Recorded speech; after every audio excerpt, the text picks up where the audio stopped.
Bonjour à tous, aujourd'hui j'ai envie de vous parler de l'affaire Elisa Lam. Bon oui, je suis au courant que c'est un sujet qui a déjà été fait pas mal de fois et que ce n'est pas très, voire même pas du tout original, mais j'avais envie de parler de cette histoire depuis un bon moment. Et j'espère aussi vous apporter une vision un peu différente ou nouvelle sur cette affaire. Bon après, c'est sûr que je ne pourrais pas carrément changer les faits, mais j'aurais peut-être des pistes ou des opinions un peu différentes que vos vidéastes préféraient. Tout est possible. Voilà, donc je ne perds pas de temps et commençons cette histoire où vous verrez qu'il n'est pas si simple de connaître la vérité. Donc pour commencer cette histoire, les parents d'Elisa Lam venaient de Hong Kong et par la suite ils se sont installés au Canada, plus précisément à Burnaby, qui se situe dans la région de Vancouver. Puis quand ils vont être là-bas, ils vont tenir un restaurant. Ensuite, Elisa va naître en 1991, toujours au Canada, et elle va vivre toute sa vie dans ce pays. Ah oui, avant de continuer, je précise qu'Elisa avait une sœur qui était plus jeune.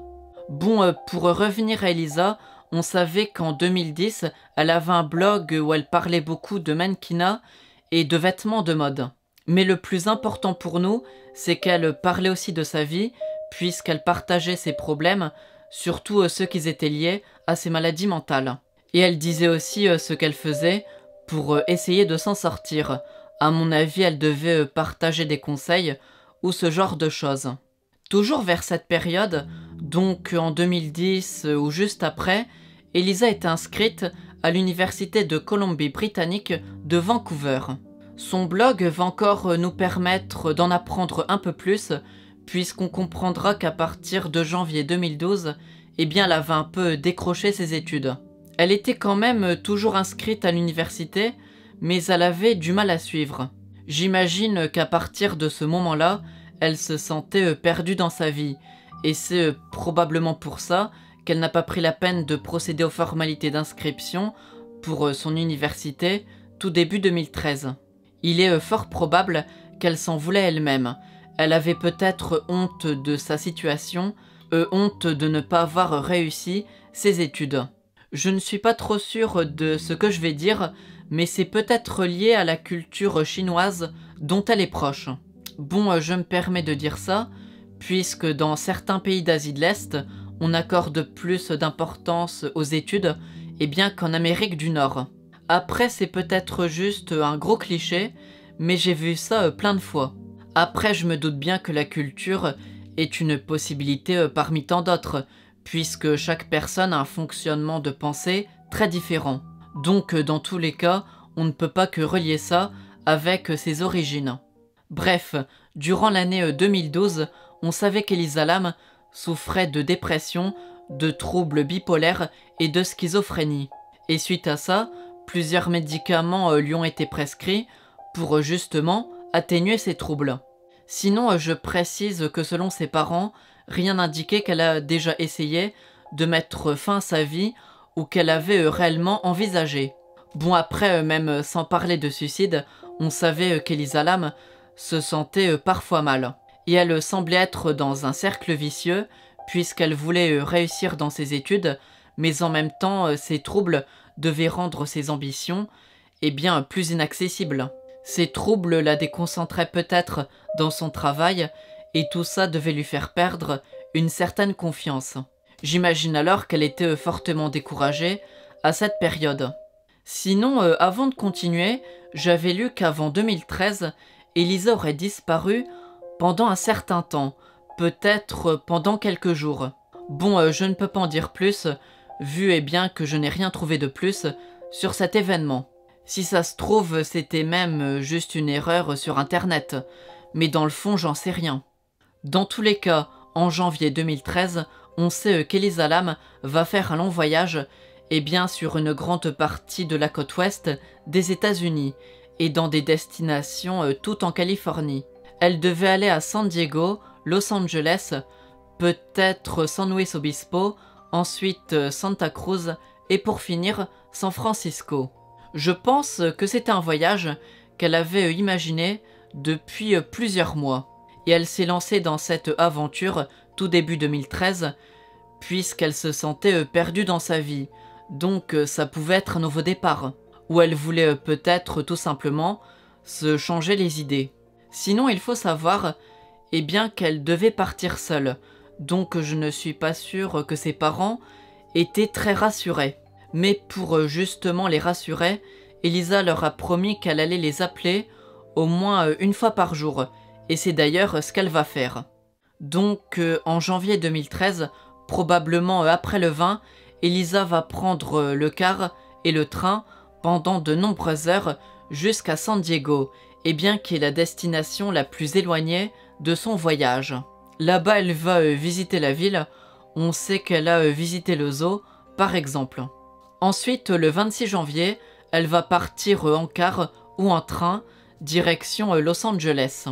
Et peu après son arrivée, elle se rend au Cecil Hotel, tout simplement puisque c'est là où elle a décidé de loger. Je pense d'abord qu'elle a choisi cet hôtel puisqu'il est situé dans le downtown Los Angeles. Et vu qu'Elisa n'a pas de voiture, eh bien cet endroit est la zone la plus pratique de la ville pour tout ce qui est transport en commun. Sans voiture, elle peut donc aller dans plein de zones différentes de la ville. Et l'autre raison pour laquelle elle s'est retrouvée là, eh bien c'est que tout simplement, l'hôtel n'est pas cher. Évidemment, l'hôtel n'est pas abordable pour rien, ça n'est pas juste par bonté de cœur. L'une des raisons principales, c'est qu'il est situé à l'entrée de Skid Row, qui est une zone connue pour abriter une grande concentration de SDF, peut-être la plus importante des États-Unis.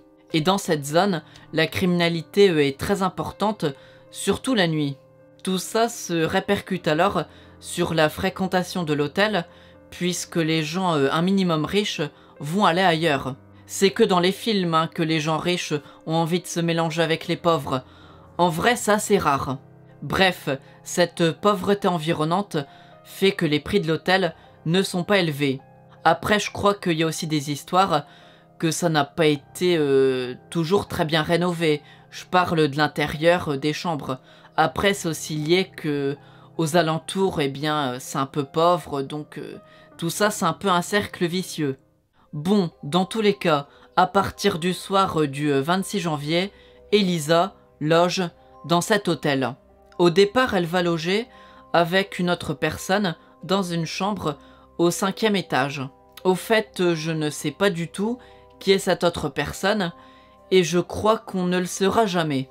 Bref, cette colocataire va se plaindre du comportement étrange d'Elisa, et elles seront séparées après 2 nuits. Et c'est pour ça qu'à partir du soir du 28 janvier, eh bien Elisa a une chambre pour elle toute seule au 4e étage. Sinon, en dehors de ça, durant son séjour, j'imagine qu'Elisa a visité la ville. Mais je n'ai aucun détail et rien ne me dit non plus eh bien si elle a rencontré des gens ou non. Tout me fait penser qu'elle est restée seule la plupart du temps, mais en réalité, eh bien je n'en suis pas sûr du tout.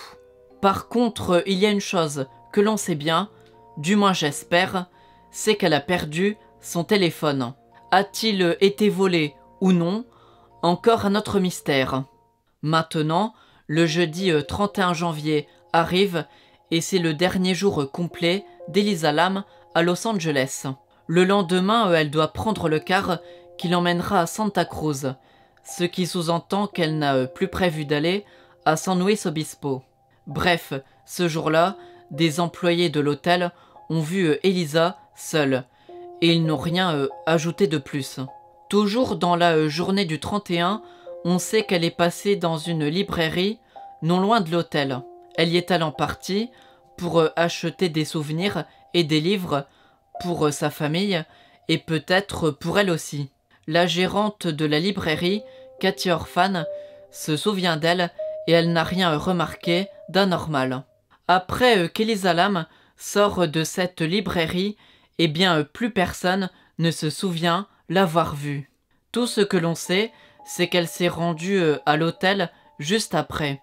Une caméra de surveillance d'un ascenseur de l'hôtel permet de le prouver.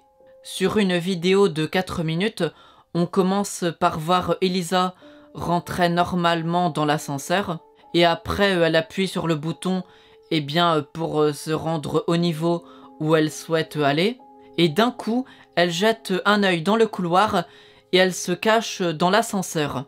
Finalement elle retourne dans le couloir tout en restant près de l'ascenseur. On ne comprend pas pourquoi. Ensuite elle revient dans l'ascenseur et elle appuie sur plein de boutons avant de ressortir à nouveau. Et cette fois-ci, on la voit faire plein de gestes sans aucune raison apparente. Puis on ne la voit plus et l'ascenseur se referme. Juste avant qu'il se referme, il y a une coupure dont on ne connaît pas la durée. Après, ce n'est pas la première ni la dernière vidéo de surveillance à faire des micro-coupures. Pour information, je pense que l'ascenseur ne s'est pas mis en route plus tôt, puisque Elisa, en appuyant sur plein de boutons et en rentrant et sortant plusieurs fois de l'ascenseur, l'empêchait probablement de partir. Et en plus, il est possible qu'elle ait appuyé sur le bouton qui permet de laisser les portes de l'ascenseur ouvertes plus longtemps. Sinon, à la fin de cette vidéo, on voit que l'ascenseur s'arrête à différents étages où il n'y a personne. En fait, je pense que ces étages correspondent tout simplement aux boutons sur lesquels Elisa appuyait auparavant. Tout ça n'est évidemment que mon avis. Après, évidemment, en commentaire, ça parlait tout de suite de paranormal ou de je ne sais pas quoi. Pourtant, je vois vraiment pas de ce qu'il y a si fou que ça, hein. Bref, dans tous les cas, cette vidéosurveillance est le dernier témoignage nous montrant Elisa Lam vivante. Ce qui me gêne avec la vidéo de l'ascenseur, c'est que je n'ai pas trouvé de quand ça date précisément. Je ne sais pas si c'est l'après-midi du 31, le soir, la nuit, le matin du 1er. On ne sait pas, on ne sait rien. Les policiers et employés de l'hôtel de l'époque doivent le savoir, mais moi je n'ai pas trouvé. Bon, pour continuer, à partir du 1er février, les parents d'Elisa Lam n'ont pas reçu d'appel de la part de leur fille. Évidemment, ils sont inquiets et ils vont alors alerter la police, soit le premier jour de la disparition ou vraiment peu de temps après. Après ça, des policiers et des chiens de police vont partir à l'hôtel pour fouiller la chambre d'Elisa et pour aussi fouiller une grande partie de l'hôtel. Donc l'entrée, les couloirs, les chambres vides, l'espace réservé au personnel et je pense aussi qu'il y a le toit. Pour le moment, ils n'ont pas le droit d'inspecter les chambres occupées puisqu'ils peuvent faire ça seulement quand on est sûr ou presque sûr que cette affaire est liée à un crime. Si on avait trouvé du sang par exemple, ils auraient pu tout fouiller. Mais là, ce n'était pas le cas. Sinon, j'imagine que ce jour-là, les policiers et les employés de l'hôtel ont découvert la vidéosurveillance qui montre Elisa dans l'ascenseur. À part ça, on a beau avoir fouillé l'hôtel, rien n'a été trouvé. Ensuite, le 6 février, des photos d'Elisa Lam sont affichées dans la rue ou postées sur internet pour informer de sa disparition à un plus large public. Bon, cela ne mènera à rien malheureusement. Sinon, je crois que c'est à partir du 6 que les parents d'Elisa Lam vont arriver à Los Angeles. Une fois là-bas, ils vont parler à la police et j'imagine qu'ils vont inspecter l'hôtel et les alentours par eux-mêmes. Une conférence de presse sera aussi faite le même jour avec les parents et les policiers pour faire avancer les choses. Mais suite à cette conférence, rien n'a bougé, encore une fois. Le 15 février, les policiers n'ont pas encore oublié cette affaire et pour faire encore bouger les choses, ils décident de rendre publique la vidéo de surveillance provenant de l'ascenseur.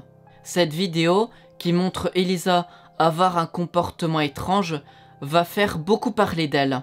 Et cette vidéo, une fois rendue publique, est devenue virale, que ce soit sur des réseaux sociaux occidentaux comme chinois. L'affaire commence un peu à être médiatisée en Chine, en plus des États-Unis et du Canada. Comme vous l'imaginez, en voyant cette vidéo étrange, tout le monde avait sa petite théorie. Mais bon, ce n'est pas pour ça que ça a aidé à faire avancer l'enquête. Après, c'est normal, puisqu'en restant devant un ordinateur, on ne peut pas toujours aller bien loin. Mais au moins l'affaire est médiatisée. Plusieurs jours après la disparition d'Elisa, sans avoir de date précise, eh bien certains clients de l'hôtel vont commencer à se plaindre de l'eau. La pression est parfois trop basse, elle a une couleur pas toujours très claire, puis elle a un goût ou une odeur un peu bizarre. Pour régler le problème, le 19 février, un employé de l'hôtel, nommé Santiago Lopez, décide de se rendre sur le toit où il y a 4 grands réservoirs d'eau. Ça fait comme des tanks ou des citernes. Bref, dans un des réservoirs, le seul où la trappe est encore ouverte, eh bien Monsieur Lopez va découvrir le corps d'Elisa Lam qui était nue. Sans surprise, Monsieur Lopez va alerter la police et quelques minutes après, des policiers, des pompiers et des médecins légistes vont se rendre sur les lieux. Au début, on va découvrir que le corps de la disparue était verdâtre, gorgé d'eau, donc gonflé. Ses vêtements flottaient à côté de son corps. Par contre, ça n'était pas précisé pourquoi. Bon, à mon avis, le corps en gonflant au fil des jours a dû faire détacher les vêtements. Et toujours dans l'eau, on a aussi découvert sa montre et clé de chambre. Et pour finir, sur ces affaires, des résidus ressemblant à du sable, voire même carrément du sable, je veux dire, ont été retrouvés. Après, je n'ai pas trouvé, si en temps normal, des résidus ou des gros morceaux de sable se trouvaient sur le toit où il était stocké. Au bout d'un moment, le corps va être récupéré et pour faire ça, le réservoir a été vidé pour faire sortir le corps sur le côté et non par le dessus. Bref, après ces premières analyses sur place, le corps va être évidemment emporté et une autopsie va être faite. Après ces analyses plus poussées, aucun élément ne laisse penser qu'elle a été agressée sexuellement, qu'elle a pris des drogues ou bien qu'elle a reçu des coups violents. Ensuite, les 2 médecins légistes ont conclu que la cause de la mort était indéterminée. Mais après, au moment de rendre leur rapport officiel, eh bien il est confirmé que la cause de la mort est d'origine accidentelle. Je préfère préciser qu'Elisa est morte entre le 31 janvier et le 1er février, et là on est plutôt le 19. Donc les analyses liées à l'autopsie ne peuvent pas être aussi exactes que si le corps aurait été découvert plus tôt. Sans compter qu'un corps dans l'eau se décompose plus vite qu'un corps au sec. Tout ça peut expliquer certains doutes sur les causes de la mort. Sinon, tout laisse penser qu'Elisa est morte dans les premières heures où elle a disparu, donc au soir du 31 janvier ou le 1er février. Ce que je veux dire par là, c'est que personne ne l'a retenue captive plusieurs jours avant de la tuer. Ah oui, il y a 2 choses très importantes que j'avais oublié de dire quand j'avais tourné cette vidéo. La première chose, c'est que l'on sait qu'Elisa est morte due à la noyade. Et l'autre chose, qui est en lien avec ça d'ailleurs, eh bien c'est que je n'ai pas trouvé si Elisa savait nager ou non. Bon, en dehors de ça, il y a peut-être d'autres trucs dont j'ai oublié de vous parler, mais sur le moment, eh bien je ne vois pas. Bref, pour continuer l'affaire, des publications se sont ajoutées sur le blog d'Elisa après sa mort. On pense que c'était programmé par elle depuis plusieurs jours pour être posté après. En plus, les publications en question ne semblaient pas étranges ou énigmatiques, donc ça n'aurait pas trop de sens que ça aurait été fait par un inconnu. Cependant, certains pensent que ces publications seraient liées à son possible meurtrier, ou bien qu'il s'agirait d'un pirate informatique qui, au courant de cette affaire, aurait fait ça pour faire peur. Ou si ça se trouve, tout ça est lié au téléphone volé. On peut imaginer plein de choses. Avant de parler des théories, si vous voulez tout savoir, eh bien les clients de l'hôtel qui ont été embêtés par l'eau ont été dédommagés. Soit on leur a remboursé le prix de la chambre, soit on les a relogés dans d'autres hôtels gratuitement. Dans tous les cas, j'imagine qu'au moment où ils ont appris d'où venaient ces problèmes d'eau, eh bien ils ne devaient pas être contents du tout. Sinon, une analyse de l'eau a démontré qu'il n'était pas dangereux eh bien d'avoir bu cette eau. Même si je peux comprendre que ça peut paraître glauque. J'aurais été à leur place, je n'aurais pas sauté de joie non plus. Maintenant, je vais enfin vous parler des différentes théories qui existent. Je vais commencer par le moins plausible pour ensuite parler du plus crédible, selon moi évidemment. Alors pour commencer par le moins crédible, il y a les théories conspirationnistes. L'une des plus populaires que j'ai vues, eh bien c'est qu'Elisa aurait été tuée par des gens de la haute société, donc par la fameuse élite, pour je ne sais quelle raison. Bien évidemment, la police serait complice et la vidéo de l'ascenseur a été coupée volontairement. Mais dans ce cas-là, pourquoi diffuser la vidéo tout court ? Je sais pas, mais le meilleur moyen pour protéger des gens puissants aurait été justement de ne pas médiatiser cette affaire, donc de ne pas diffuser cette vidéo. En plus, les policiers n'étaient même pas obligés de rendre publique cette vidéo. Sinon, Elisa Lam n'était pas une célébrité, donc sa mort et l'affaire qui l'entoure auraient pu être facilement cachées du grand public. Mais vu que cette affaire n'a pas été cachée, eh bien pour moi cette théorie n'a pas de sens.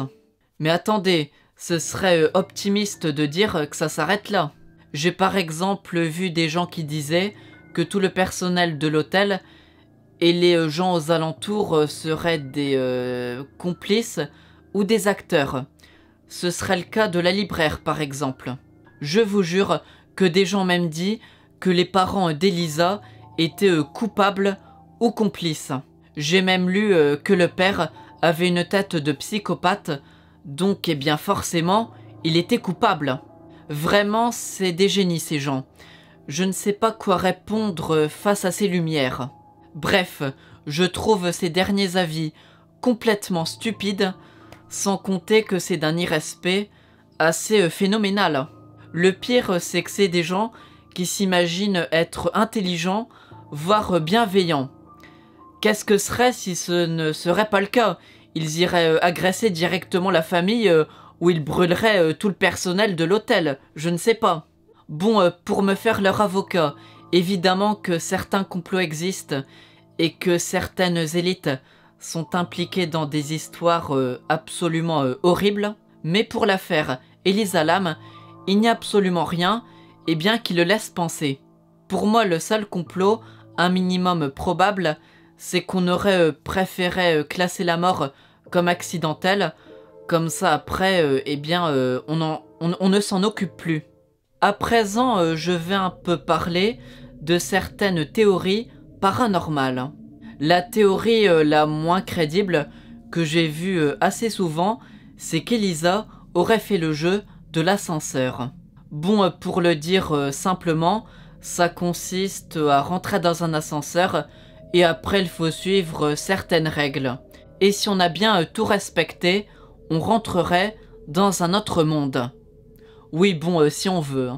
Sinon, en plus intéressant dans le surnaturel, eh bien c'est qu'il paraît que l'hôtel est maudit, ou bien qu'il y aurait des mauvais esprits à cet endroit. L'hôtel serait pour beaucoup lié à une malédiction, puisque plusieurs personnes seraient mortes prématurément dans cet hôtel. Bon, pour en savoir plus, j'ai fait ma petite enquête et j'ai découvert que de 1924 jusqu'à début 2013, eh bien il y a eu 16 morts dans cet hôtel. Et je vous rappelle qu'il compte 700 chambres. Honnêtement, je trouve que ça n'est pas si fou que ça. Surtout quand on sait que le quartier de Skid Row, qui touche l'hôtel, eh bien est dans un état catastrophique. Des centaines de personnes doivent y mourir très prématurément chaque année. Et on parle pas de surnaturel. Et même en imaginant qu'on était dans un quartier tranquille, eh bien ce nombre de morts ne me paraît pas non plus extrême. Bref, des gens, en voyant la vidéo de l'ascenseur, pensent qu'Elisa aurait pu être perturbée par des mauvais esprits ou qu'elle aurait été comme possédée. Et ce serait pour ça qu'elle aurait un comportement étrange et qu'elle essaierait de se cacher. Pour accréditer cette hypothèse, plusieurs personnes qui ont logé à l'hôtel Cécile disent avoir été victimes d'événements étranges. On leur a par exemple téléphoné et personne ne répondait, ou bien les fameuses portes de l'ascenseur ne se refermaient pas. Décidément, cet ascenseur, le problème avec ces témoignages, c'est qu'il n'y a pas de vidéo, de bande son ou encore de photos, et bien qui prouvent ce qu'ils disent. Je vais être honnête avec vous, je ne crois pas vraiment aux théories paranormales dans cette affaire, mais elles ont au moins le mérite d'être plus crédibles ou plus respectueuses que la plupart des théories du complot que j'ai vues. Sinon, pour parler d'une théorie plus plausible, il y a le suicide. D'ailleurs, son comportement étrange et perdu dans la vidéo de l'ascenseur peut le laisser penser. En plus, j'ai lu plusieurs fois que les jours précédant sa mort, elle n'aurait pas pris ses médicaments autant de fois qu'il le fallait. Ça a été démontré pendant l'autopsie. Après, je précise qu'il ne semble pas non plus qu'elle ait carrément arrêté son traitement.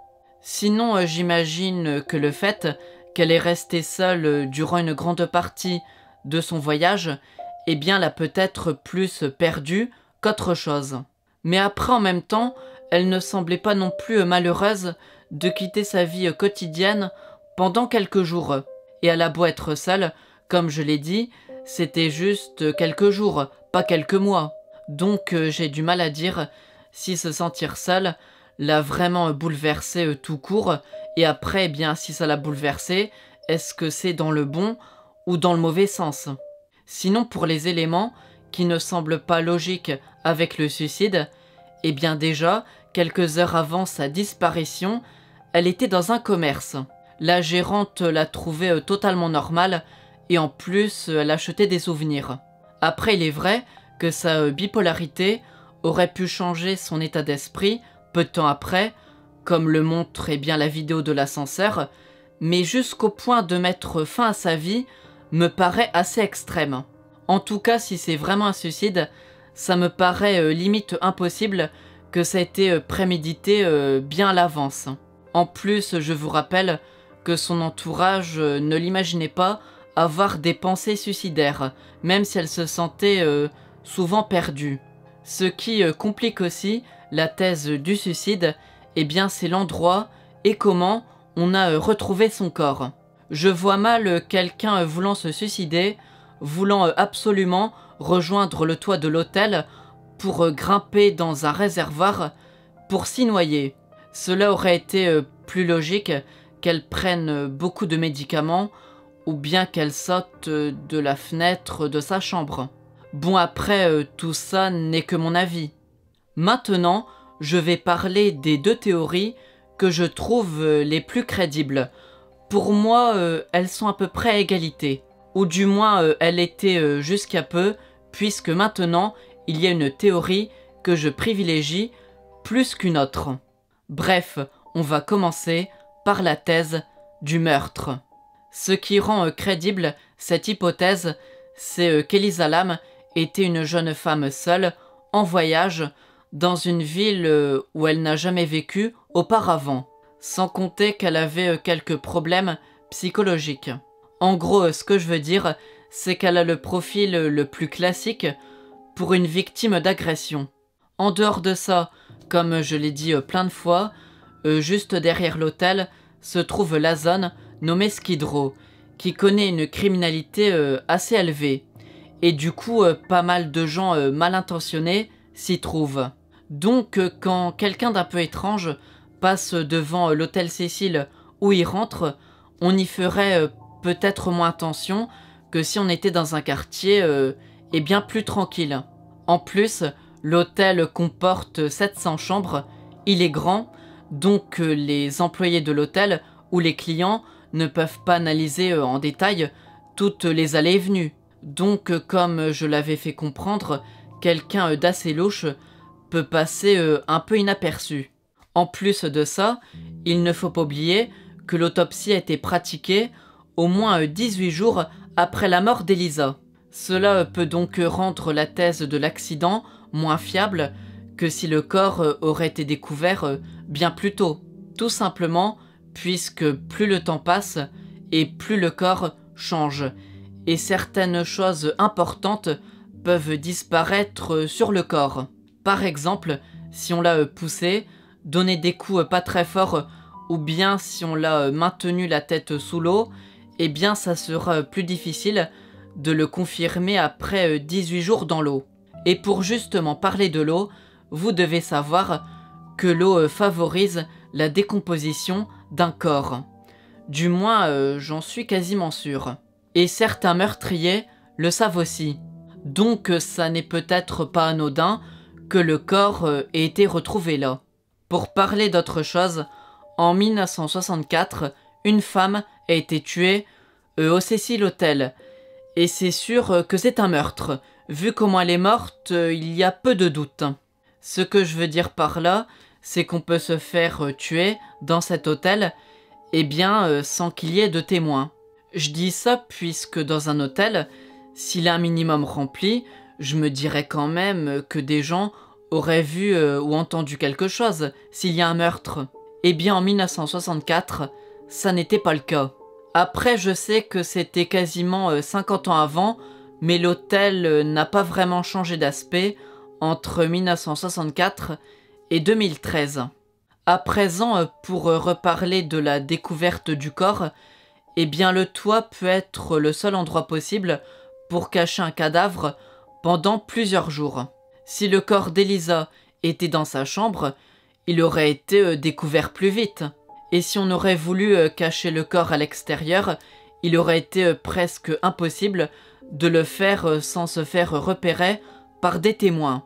Bon, sauf si évidemment tous les habitants de la ville et de la région sont complices, que les touristes sont aussi complices et coupables. Là évidemment, dans ce cas-là, c'est possible. Sinon, un meurtrier qui connaît bien l'hôtel parce qu'il y a déjà séjourné aurait pu savoir qu'il y a un escalier anti-incendie qui permet d'accéder au toit de l'hôtel, et bien sans déclencher d'alarme. Par contre, je crois que c'est un escalier extérieur, donc pour la discrétion, on peut trouver mieux. Sinon, si quelqu'un travaillant dans cet hôtel est lié à cette histoire, il aurait pu emprunter l'autre escalier réservé au personnel qui accède lui aussi au toit. Pour y parvenir, il faut un badge, et si on force la porte, eh bien une alarme se déclenche. Donc seuls les salariés de l'hôtel peuvent passer par là. Et pour reparler de l'alarme, il faut imaginer qu'elle marche, puisque si elle ne marche pas, eh bien on peut encore trouver d'autres théories, et là je m'en sors plus du tout. Dans tous les cas, pour continuer, une fois en haut, une fois sur le toit, quelqu'un de fort aurait pu porter Elisa tout en grimpant l'échelle qui accède au réservoir.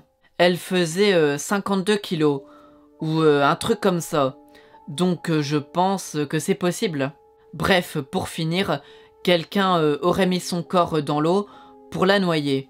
Soit elle devait être inconsciente, ou soit on a maintenu sa tête sous l'eau. Pour résumer, la principale chose qui me fait penser à un crime, c'est le fait que pour accéder à l'intérieur du réservoir, sans bien connaître l'hôtel, eh bien c'est un peu un parcours du combattant. Et en admettant toujours qu'il s'agit d'un crime, je trouverais ça plus plausible que ce serait lié à quelqu'un ne travaillant pas à l'hôtel. Tout simplement puisque ça fait plus de suspects possible. Et en plus, de nombreux crimes eh bien, sont commis dans certains quartiers très proches de l'hôtel. Donc à l'extérieur, tout le monde n'est pas gentil. Maintenant, je vais parler des indices qui me font penser que tout ça serait un accident. Pour commencer, il n'y a rien qui laisse penser eh bien qu'il y a eu agression sexuelle. Et si on admet qu'elle a été déshabillée de force et que ce n'est pas l'eau qui a fait partir ses vêtements, je vois mal un prédateur sexuel s'arrêter là. Je me trompe peut-être, mais en général les agresseurs ne se contentent pas de voir leurs victimes déshabillées. En général ils vont plus loin. Je ne vais pas faire de détails. Tout ça veut dire qu'il y aurait pu avoir des traces sur le corps s'il y aurait eu agression sexuelle. En plus de ça, Elisa n'a pas reçu de coups pouvant lui faire perdre connaissance ou pouvant la tuer. Il n'y a rien.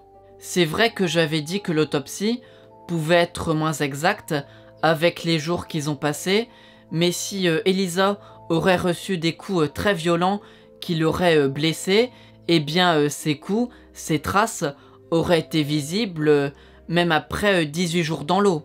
En dehors de ça, rien ne dit qu'Elisa avait beaucoup d'argent sur elle pendant son voyage. Et je ne pense pas que dans les rues de Los Angeles, on la voyait comme une personne richissime. Donc je ne vois pas quelqu'un essayer de la tuer pour de l'argent. Eh bien tout ça fait que je ne vois pas de mobile de meurtre. En dehors de l'agression sexuelle ou du vol, je ne vois pas d'autres possibilités logiques dans cette affaire. Bon après, je dis ça, mais dans certaines affaires de meurtre, eh bien, on a découvert qu'il n'y avait pas de mobile. Ou vraiment un mobile, c'était n'importe quoi, je ne sais pas comment le dire, mais c'était vraiment rien. Donc au final, tout est possible. Maintenant, pour reparler de l'endroit, on l'a découverte, il est vrai que les principaux accès au toit sont sous alarme. Mais si on passe par l'escalier anti-incendie, normalement on peut accéder au toit de l'hôtel, et bien sans qu'une alarme se déclenche. Donc il n'est pas impossible qu'Elisa soit passée par cet escalier d'elle-même.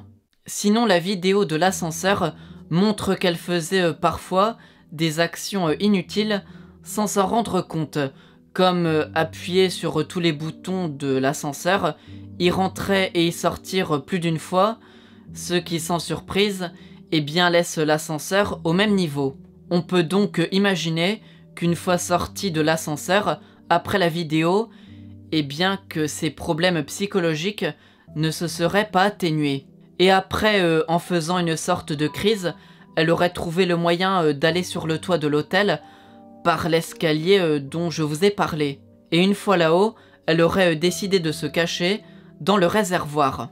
Mais le problème, c'est qu'une fois à l'intérieur, elle aurait été prise au piège et elle se serait noyée. Et même si elle avait un moyen de sortir, eh bien ces troubles, ou même juste la panique, eh bien lui auraient fait faire les mauvais gestes, les mauvaises décisions, et elle se serait noyée. Sinon, en plus de ça, j'avais lu que la trappe de la citerne, où elle était, eh bien était restée ouverte. Et ça va plus dans le sens de l'accident que du crime. Tout simplement, puisque j'imagine qu'un meurtrier un minimum logique aurait refermé la trappe en partant. Comme ça, il se serait dit que le corps est caché. Bon, c'est vrai qu'au final, ça n'a rien changé. Le corps n'a pas été découvert plus vite avec la trappe ouverte. Mais je maintiens le fait qu'un meurtrier un minimum logique aurait dû se sentir plus en sécurité en refermant cette trappe. Pour finir, le rapport suite à l'autopsie affirme que cette mort est un accident. Donc ça aussi, eh bien, ça va dans le sens de l'accident. C'est assez logique. Bon après, on peut dire aussi que les médecins légistes étaient corrompus, mais là, vraiment, on s'en sort jamais. Bon, ce que je veux dire, c'est que je préfère quand même me fier à l'avis de médecins légistes qui ont travaillé sur cette affaire, plutôt que d'inconnus qui commentent sur internet. Sinon, pas très longtemps, avant de tourner cette vidéo, eh bien il y a un truc qui m'est venu à l'esprit, qui me fait plus penser que cette mort sera un accident qu'un crime. Le truc qui a tout fait basculer, eh bien c'est l'échelle. L'échelle du réservoir. Ce que je veux dire, c'est que même si quelqu'un de fort aurait pu porter Lisa, je le vois quand même mal porter son corps tout en grimpant l'échelle du réservoir, puisqu'il devrait grimper l'échelle avec une seule main et dans son autre main porter le corps. Ça me paraît quand même très très compliqué, même pour quelqu'un de très fort. Ou sinon, on peut imaginer qu'il y avait au moins 2 criminels. Là, ce serait peut-être possible. Au pire, dites-moi ce que vous en pensez, puisque bon, j'ai fait le tour, hein, et puis je ne sais plus quoi dire. Bon, ben voilà, j'en ai fini avec la thèse de l'accident. Sinon, il n'y a peut-être que moi qui peut imaginer ça, mais il se peut que ce soit un mélange entre l'accident et le crime. Je m'explique. Elisa aurait pu être harcelée par quelqu'un, et en essayant de fuir son agresseur, elle se serait retrouvée sur le toit. Et après, une fois là-haut, elle se serait mise dans un des réservoirs pour se cacher. Mais une fois à l'intérieur, elle aurait été prise au piège et elle se serait noyée. Bon, je vais peut-être un peu loin, mais avouez que ce n'est pas impossible. Bon, ben, je crois avoir fait le tour de toutes les théories possibles. Après, vous en trouverez d'autres sur Internet. Mais si j'en ai pas parlé, c'est que soit je n'ai pas vu tout simplement, ou c'est que soit, eh bien, ça me paraissait tellement bizarre ou ridicule que je me suis dit que ce n'était pas la peine d'en parler. Alors, pour revenir globalement sur cette affaire, je précise qu'il y avait plusieurs informations sur Internet, et bien qui étaient différentes. J'ai donc pris celle qui revenait le plus souvent, ou bien j'ai pris celle où les sources étaient plus fiables. Pour donner 2 exemples, j'avais vu un site qui disait qu'Elisa n'avait pas logé au Cecil Hotel durant ses 2 premiers jours à Los Angeles. Par contre, ça n'était pas précisé quel était ce fameux autre hôtel, ou je ne sais pas quoi d'autre. Sinon, l'autre information qui changeait parfois aussi, c'est l'ouverture ou non du réservoir où on a retrouvé son corps. Mais d'après mes recherches, j'ai bien cru comprendre qu'il était ouvert. Mais c'est vrai que si ce réservoir était fermé, eh bien ça peut changer pas mal de choses, et ça peut changer aussi certaines théories. Bref, comme vous comprenez, quand on enquête en restant chez soi, même en cherchant bien, eh bien c'est assez difficile de tout savoir et de tout découvrir. Maintenant, pour résumer mon avis dans cette affaire, eh bien la cause la plus probable de la mort est l'accident. Et en deuxième, juste après, il y a le crime. Avant c'était plus 50-50 on va dire, mais depuis quelque temps je me suis dit que la thèse de l'accident est un peu plus probable. Après, pour continuer, je n'imagine pas trop un suicide, mais ça ne me paraît pas impossible. Et par contre là, ce qui me paraît limite impossible, ce sont les théories conspirationnistes ou paranormales. J'ai beau croire à certaines choses paranormales ou au complot, eh bien ce n'est pas pour ça que je vais volontairement déformer une affaire pour confirmer mes croyances. Ça ne sert à rien et c'est parfois irrespectueux. Malheureusement, j'ai pas l'impression que beaucoup de monde eh bien s'en rendent compte. Pour finir, l'hôtel s'appelle maintenant le Stay on Main. Et j'ai vu sur internet qu'apparemment le changement de nom s'est fait en 2011. Mais le problème, c'est que toujours en regardant sur internet, j'ai vu qu'en août 2012, c'était encore écrit Cecil Hotel ou Hôtel Cecil. Et là par contre, sur une image qui date d'avril 2014, il est enfin écrit Stay on Main. Donc je n'ai pas très bien compris quand exactement le nom de l'hôtel a changé. Je ne sais pas si c'est avant ou après l'affaire Elisa Lam. Bon, dans tous les cas, sur les côtés de l'hôtel, même en 2021, c'est toujours écrit en grand Hôtel Cecil. Donc ce nom-là n'est même pas caché. Je dis ça puisque ça ne m'explique pas pourquoi, eh bien le nom a changé, puisque j'avais toujours cru que c'était lié à l'affaire Elisa Lam, et après on a voulu changer le nom pour oublier ce passé un peu sombre. Bon, ben maintenant, je pense que le nom de l'hôtel a changé, peut-être puisqu'il y a eu un changement de propriétaire. Je n'en sais rien. Mais dans tous les cas, ce qui est sûr, c'est que ça n'a pas été changé à cause de l'affaire Elisa Lam ou je ne sais quelle histoire un peu morbide. Je dis ça puisque c'était écrit partout que le nom a changé à cause de ça, alors que c'est complètement faux. Voilà, j'avais juste envie de le préciser. Voilà, cette vidéo est terminée. J'espère qu'elle vous aura plu. Et si elle vous a plu, eh bien, vous pouvez laisser un pouce vers le haut ou mettre un pouce bleu. Je sais même plus ce que c'est, si c'est ce qu'on dit, bref. Bref, j'espère qu'elle vous a plu, c'est le principal. Et pour finir, je vais vous donner un petit conseil. Évitez de voyager seul dans des lieux qui n'ont pas toujours très bonne réputation. Bon, après, j'ai conscience que je casse l'ambiance, que c'est un message un peu pessimiste, mais parfois, quand on anticipe certains problèmes, eh bien c'est mieux que de les subir.